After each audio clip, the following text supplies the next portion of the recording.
Welcome to the Peter Caron Campaign Town Hall. I would like to introduce to you Peter Caron. Peter, would you please articulate in the clearest terms why you're running for selectman in Dayton? I made the decision earlier this year to run for selectman because I want to get back to the community where I live and to be an active participant in its future. It would be an incredible honor for me to give back to this community that I live in and to serve the public. My 3 children attended Dighton schools and enjoyed all of the activities that the schools and the parks and recreation and sports had to offer.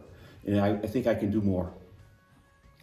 What should Dayton residents know about you that makes you the most qualified candidate? I've been a resident for over 37 years here in town. And I believe in giving something back to the community that you live in. And I've managed multi-million-dollar budgets. I've created thousands of jobs for people. I've managed their livelihoods. I've managed thousands of customer service guests through businesses that I've owned and worked for. I've been a scout leader, a substitute teacher, a CCD teacher, a baseball coach. I've served on the Finance Committee as a chairman. I've been on the Zoning Board of Appeals as a chairman and as a member for over 20 years. And I believe that I ask difficult questions that the layperson would normally ask. We have a question from Donna. Hi, Peter. Hi. My name is Donna Burdos. I live on Pleasant Street in Dighton, and my question to you is, would you tell us your opinion on using the Office of Selectmen as a platform for special interest, national divisive political views that are beyond the needs, wants, and desires of the people of Dighton? Thanks. Great question, Donna. Being a selectman is not to have your own personal agenda or own personal soapbox or to facilitate your own agenda. I believe that it should be the people's agenda. National politics has made its way into local politics. And although different views are healthy, the selectman's office should not be used to express your views or on national issues or organize special interest groups. We have another question from the audience, and that would be from Christine. Hi, Mr. Caron. My name is Christine Rachel. I live at 2490 County Street. And my question for you is, what are your views on creating new taxes or raising the current taxes during the economic recovery at this time? Another great question. Thank you. Christine, no one likes to pay taxes, but they are necessary to pay for services. I don't like our tax and spend policy. I'm a firm believer, when you spend other people's money, you do it with the utmost due diligence. It should be a priority to reduce spending through streamlining budgets. Our next question is from Bill. Hi, Mr. Caron. My name is Bill Moore. I'm from Smith Street in Dighton, and my question to you is, how do you feel about transparency in government as a selectman? I think there should be 100% transparency in government. You owe at least that to the residents. Peter, how will you work with other boards, other board members, especially those who have opposed you, to be able to represent all the people of Dayton? I welcome diverse opinions from the boards and the residents, and am always open-minded. I have been told that I have the unique ability to elicit cooperation from others in order to achieve a common goal. I pledge to keep people informed and to hear all ideas, reach across political lines in order to facilitate open discussions and reach decisions by consensus. My promise is to serve all the people of Dayton.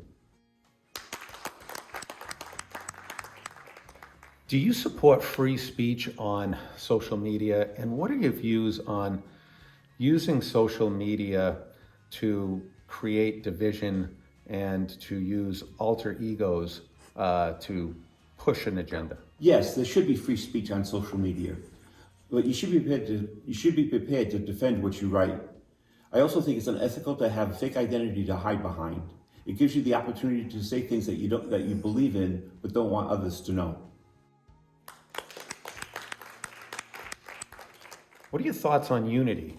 And what are your thoughts on how you might be able to bridge the divisions that have been created in our town? I believe that working together and with a shared vision for Dighton, we can all have a role in making positive changes for the growth in our community. I welcome diversity from the board so I can make well-rounded and informed decisions.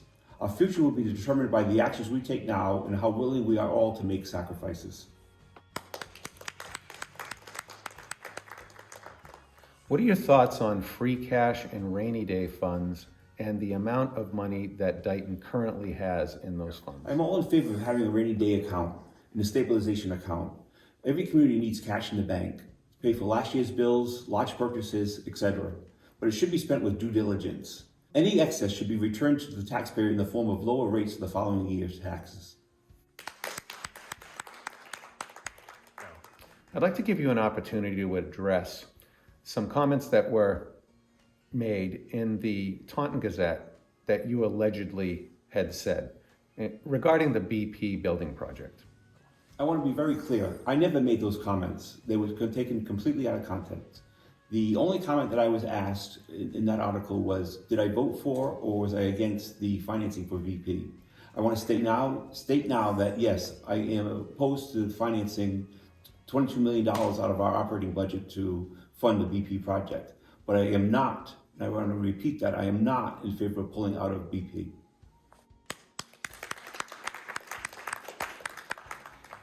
Your platform is that you want to keep taxes low. How will you do that? My platform is to have the lowest possible taxes. I intend to do that by having zero-based budgets. Every line item in the budget must be justified, not just increased from the previous year. If the town votes against the $800,000 debt exclusion, where will you make up the cuts? The $800,000 will not come at any one time. It will be a gradual increase in expenses. There will also be natural growth in existing residential commercial property already in development. Right now, I don't foresee any $800,000 line item cuts. With that said, I do think that every line item should be considered for cuts. There are some powerful grassroots groups forming in Dighton. Are you going to be able to conduct your job in light of those in a nonpartisan manner? Yes, I will be beholden to no one group. Political and special interest groups have their place in society, but it's the voters that elect me to represent them as a whole group, not just for the actions and opinions of the few. I want to thank you for taking the time today to answer our questions. I know your time is valuable. I have one closing question. What is the clearest distinction that Dighton voters should make between you and your opponent? I have no divisive personal agenda. Like many, I am a homeowner and a taxpayer for the town of Dighton. I know how to fight to stretch a budget. And in the end, it's all about Dighton values.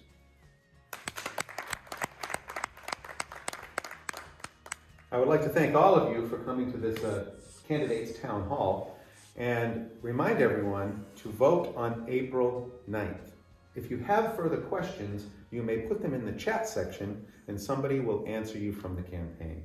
Thank you for your participation.